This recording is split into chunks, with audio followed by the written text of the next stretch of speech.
আমি সুখী হ'বলৈ হ'লে ৫টা কথাত বিশেষভাৱে মন দিব লাগিব। প্ৰথম কথাটো হৈছে আমি যিকোনো কথা বা যিকোনো কাম আনৰ লগত আমি যাতে তুলনা নকৰোঁ, এইটোৰ পৰা আমি এৰাই চলিব লাগিব। আৰু দ্বিতীয় কথাটো, আনক আমি অভিযোগ কৰা বা আনক দোষাৰোপ কৰা সেই কামটোৰ পৰা আমি আঁতৰি থাকিব লাগিব।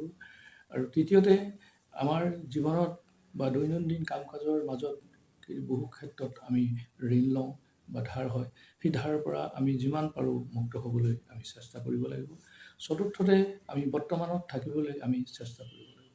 আৰু পঞ্চমতে, আমি ক্ষমা কৰিবলৈ শিকিব লাগিব।